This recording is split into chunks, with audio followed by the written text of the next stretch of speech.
جو قافلے مدینے سے مکہ کی طرف آتے یا مکہ سے مدینہ کی طرف جاتے تو وہ غدیر خم کے مقام پہ قیام کیا کرتے تھے۔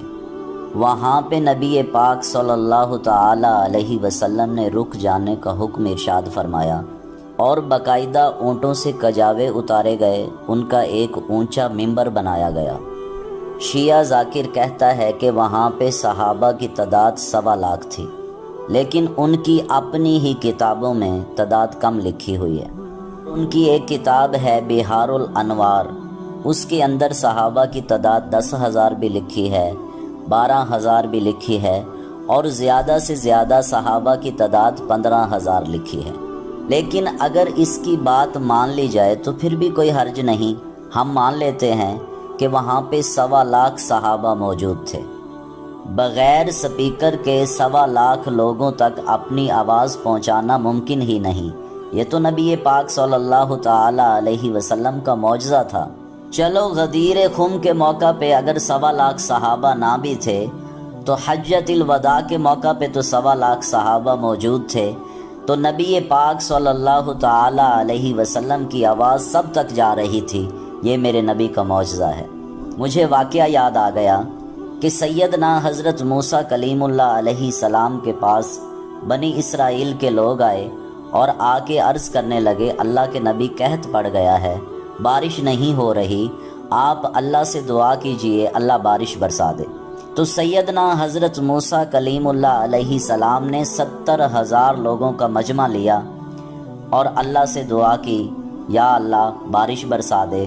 تو خالق کائنات نے ارشاد فرمایا، موسیٰ ان لوگوں میں ایک ایسا شخص موجود ہے جو پچھلے 40 سال سے میرا نافرمان ہے، اس کو کہیں وہ اٹھ کے باہر چلا جائے تو میں بارش برسا دوں گا۔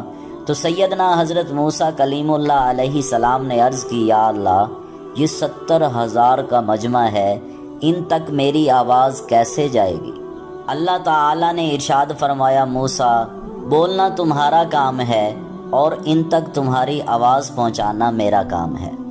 وہاں پہ تو 70,000 کا مجمع تھا، یہاں پہ نبی پاک صلی اللہ تعالی علیہ وسلم کے 1.25 لاکھ غلام موجود ہیں، اور نبی پاک صلی اللہ تعالی علیہ وسلم کی آواز 1.25 لاکھ صحابہ تک جا رہی ہے۔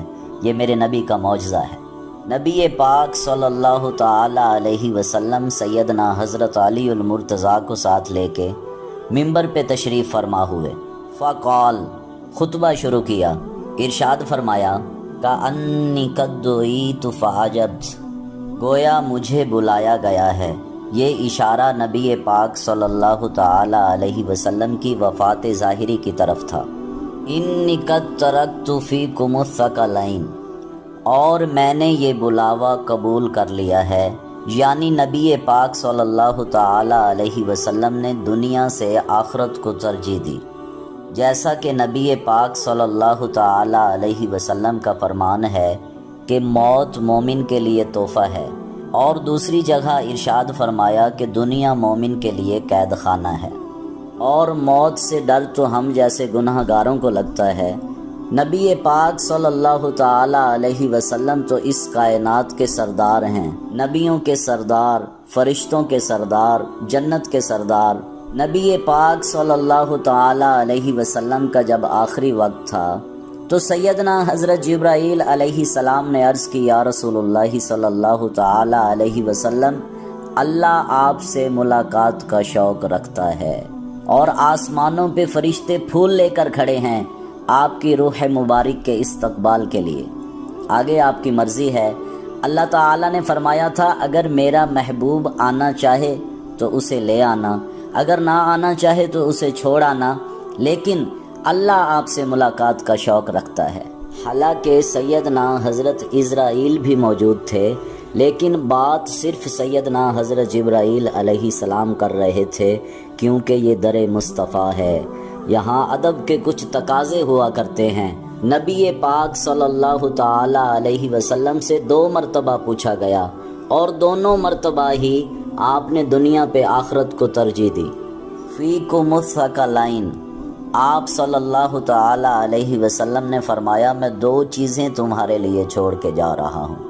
یہ میرے نبی کی آخری نصیحت ہے، اور پھر ان دونوں میں ہمارا ہی فائدہ ہے، ہماری ہی کامیابی ہے دنیا اور آخرت میں۔ احدہما اکبر من الآخر، ان میں ایک دوسری سے بڑی ہے، یعنی یہ دونوں ہی چیزیں بہت بڑی ہیں، بہت اعلیٰ اور بہت افضل ہیں۔ اور وہ چیزیں کیا ہیں؟ کتاب اللہ تعالی، ایک تو قرآن پاک اللہ کی کتاب، اور نبی پاک صلی اللہ تعالی علیہ وسلم نے قرآن پاک کی عظمت میں بہت لمبا خطبہ ارشاد فرمایا کہ قرآن کو مت چھوڑنا، یہ قرآن اللہ کی کتاب ہے، اس کو مضبوطی سے تھام لو۔ قرآن ایسی رسی ہے جس کا ایک سرا ہمارے ہاتھ میں ہے اور دوسرا اللہ کے ہاتھ میں ہے۔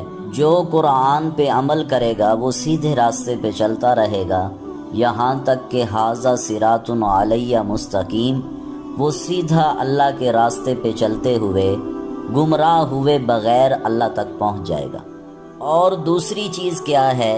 وہ عطرتی، اور میری آل۔ قرآن اور اہل بیت یہ دونوں ہی بڑی شان والے ہیں، اور دونوں کی اطاعت کرنے میں ہی اس امت کی کامیابی ہے۔ فانظروا کیف تخلفون فیہما، اب تم خود سوچ لو کہ ان دونوں کے ساتھ کیا کرنا ہے، یعنی یہ دونوں ہی تمہاری کامیابی کی ضمانت ہیں۔ اگر ان دونوں کو مضبوطی سے تھام لوگے تو دنیا میں بھی کامیاب ہو جاؤ گے اور آخرت میں بھی کامیاب ہو جاؤ گے، اور اگر ان کو چھوڑ دیا تو پھر ذلت تمہارا مقدر بن جائے گا، دنیا میں بھی ناکام ہو جاؤ گے اور آخرت میں بھی ناکام ہو جاؤ گے۔ نبی پاک صلی اللہ تعالی علیہ وسلم نے غور و فکر کی دعوت دی ہے قرآن اور اہل بیت کے بارے میں۔ فَإِنَّهُمَا لَن يَتَفَرَّقَا، کیونکہ یہ دونوں ہی ایک دوسرے سے جدا نہ ہوں گے، نہ قرآن اہل بیت سے جدا ہوگا، نہ اہل بیت قرآن سے جدا ہوگی۔ لیکن افسوس کی بات ہے کسی نے قرآن کو سینے سے لگایا اور اہل بیت کو چھوڑ دیا، اور کسی نے اہل بیت کو سینے سے لگایا اور قرآن کو چھوڑ دیا۔ میں قربان جاؤں اہل سنت و جماعت پہ، ہم نے قرآن کو بھی سینے سے لگایا ہے، اہل بیت کو بھی سینے سے لگایا ہے۔ ہمارے دلوں میں قرآن کے لیے بھی محبت ہے اور اہل بیت کے لیے بھی محبت ہے، نہ ہم قرآن کو چھوڑ سکتے ہیں نہ اہل بیت کو چھوڑ سکتے ہیں۔ حتی یارد علی الحوض، حتیٰ کہ یہ دونوں اکٹھے حوض کوثر پہ میرے پاس آئیں گے۔ اہل بیت اور قرآن یہ اکٹھے حوض کوثر پہ نبی پاک صلی اللہ تعالی علیہ وسلم کے پاس جائیں گے۔ نہ اہل بیت اور قرآن ایک دوسرے سے جدا تھے، نہ ہیں اور نہ کبھی جدا ہوں گے۔ اتعلمون انی اولی بالمؤمنین من انفسہم، فرمایا کیا تم جانتے ہو کہ میں مومنوں پہ ان کی جانوں سے زیادہ حق رکھتا ہوں؟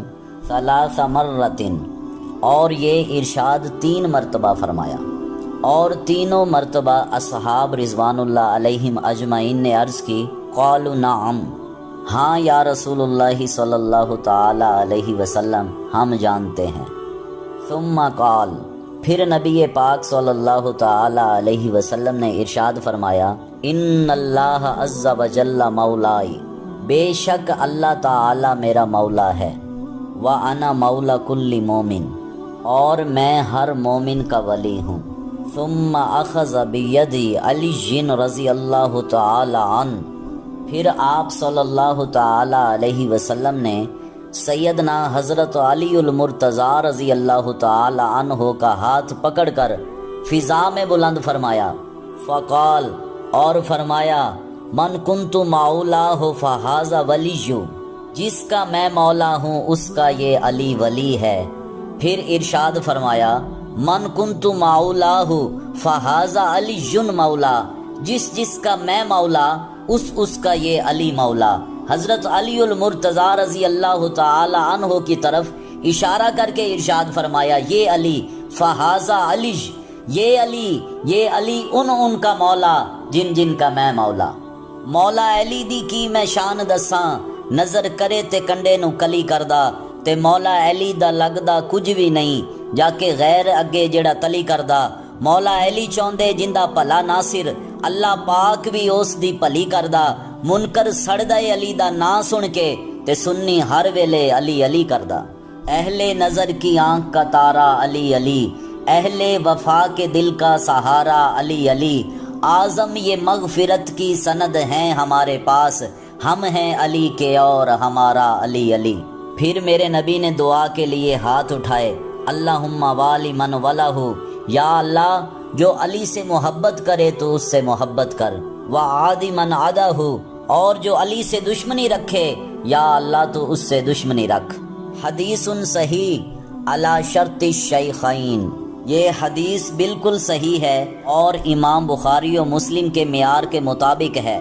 یہ پوری حدیث میں نے آپ کے سامنے بیان کی ہے، اور سیدنا حضرت علی المرتضیٰ کی شان تو وراء الورا ہے۔ ان کی شان اتنی اونچی اور اتنی بڑی ہے کہ وہاں تک ہماری سوچیں بھی نہیں جا سکتی، وہاں تک ہمارے تخیلات بھی جانے سے عاجز و قاصر ہیں۔ لیکن میرے بھائی، اس پورے خطبے میں سیدنا حضرت علی المرتضیٰ کی خلافت کا اعلان نہیں ہے۔ اگر آپ اس کو اعلان خلافت سمجھتے ہیں تو پھر سیدنا حضرت ابو بکر صدیق کو تو میرے نبی نے اپنی حیات طیبہ میں ہی مصلی عطا فرما دیا تھا، اور نبی پاک صلی اللہ تعالی علیہ وسلم نے فرمایا، مرو ابا بکرین فلیصلی بالناس، ابو بکر کو کہو کہ وہ لوگوں کو نماز پڑھائیں۔ جب سیدنا حضرت بلال رضی اللہ تعالی عنہ کو میرے نبی نے یہ حکم دیا تو وہ باہر تشریف لائے تو سیدنا حضرت ابو بکر صدیق ان کو نظر نہ آئے، کیونکہ صحابہ کا ہجوم بہت زیادہ تھا۔ تو سیدنا حضرت بلال رضی اللہ تعالی عنہ نے سوچا کہ پڑھانی تو نماز ہی ہے، کوئی بھی پڑھا دے۔ تو حضرت بلال نے سیدنا حضرت عمر سے کہا، آپ نماز پڑھا دیں۔ حضرت عمر امامت کے مصلی پہ کھڑے ہوئے، ابھی تکبیر تحریمہ کہا اللہ اکبر، تو نبی پاک صلی اللہ تعالی علیہ وسلم نے حضرت عمر کی آواز سنی اور ارشاد فرمایا، عمر کو مصلی پہ کھڑا کس نے کیا ہے؟ مرو ابا بکرن فلیصلی بالناس، ابو بکر کو کہیں کہ وہ مصلی پہ آ کے کھڑے ہوں۔ تو سیدنا حضرت عمر رضی اللہ تعالی عنہ نے نماز مکمل بھی نہ کی، اور نہ ہی نبی پاک صلی اللہ تعالی علیہ وسلم نے نماز مکمل کرنے دی۔ اسی وقت حضرت عمر واپس آئے، سیدنا حضرت ابو بکر صدیق رضی اللہ تعالی عنہ آگے تشریف فرما ہوئے، آپ نے لوگوں کو نماز پڑھائی۔ حالانکہ ایک نماز سے کیا فرق پڑتا اگر حضرت عمر رضی اللہ تعالی عنہ پڑھا بھی دیتے، لیکن میرے نبی کو گوارا نہ ہوا، کیونکہ میرے نبی نے اپنی حیات طیبہ میں ہی مصلی سیدنا حضرت ابو بکر صدیق کے حوالے کر دیا تھا۔ اس سے یہ بات واضح ہو گئی کہ نبی پاک صلی اللہ تعالی علیہ وسلم کے بعد سارے صحابہ نے سیدنا حضرت ابو بکر صدیق رضی اللہ تعالی عنہ کی اطاعت کرنی ہے۔ کیا نبی پاک صلی اللہ تعالی علیہ وسلم کے چچا سیدنا حضرت عباس رضی اللہ تعالی عنہ نے حضرت ابو بکر کے پیچھے نماز پڑھنے سے انکار کیا؟ حضرت علی المرتضیٰ نے حضرت ابو بکر صدیق کے پیچھے نماز پڑھنے سے انکار کیا؟ حضرت عبداللہ بن عباس رضی اللہ تعالی عنہ نے حضرت ابو بکر صدیق کے پیچھے نماز پڑھنے سے انکار کیا؟ کسی بھی صحابی نے حضرت ابو بکر صدیق کے پیچھے نماز پڑھنے سے انکار نہیں کیا۔ میرے بھائی، اگر آپ غدیر خم کے اس فرمان کو کہ من کنت مولا ہو فہذا علی مولا، اس کو آپ خلافت کا رنگ دیتے ہیں، تو پھر اس فرمان کو کیا رنگ دیں گے؟ مرو ابا بکرن فلیصلی بالناس۔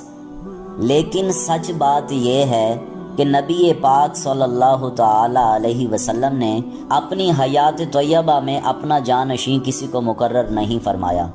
آپ نے کسی کے بارے میں یہ ارشاد نہیں فرمایا کہ میرے بعد یہ خلیفہ ہوں گے، نہ سیدنا حضرت علی المرتضیٰ کے بارے میں، نہ سیدنا حضرت ابو بکر صدیق کے بارے میں، کسی کے بارے میں یہ ارشاد نہیں فرمایا۔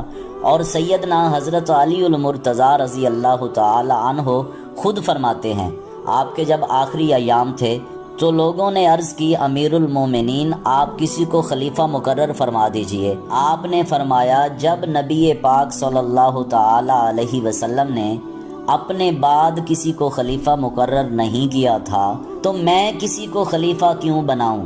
اور سیدہ اماں عائشہ صدیقہ بھی یہ فرماتی ہیں کہ نبی پاک صلی اللہ تعالی علیہ وسلم نے کسی کو بھی خلیفہ مقرر نہیں فرمایا تھا۔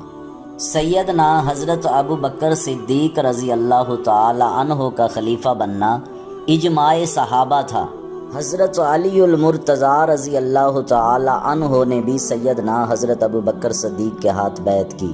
احادیث سے ملتا ہے کہ آپ نے دوسرے یا تیسرے دن بیعت کی ہے، اور کچھ احادیث میں لکھا ہے کہ آپ نے 6 مہینے بعد بیعت کی ہے، لیکن یہ واضح ہے کہ سیدنا حضرت علی المرتضیٰ نے حضرت ابو بکر صدیق کی بیعت کی ہے۔ تو جب سیدنا حضرت علی المرتضیٰ نے سیدنا حضرت ابو بکر صدیق کی خلافت کو تسلیم کر لیا، تو میرے بھائی آپ کو سیدنا حضرت ابو بکر صدیق رضی اللہ تعالی عنہ کی خلافت سے کیوں انکار ہے؟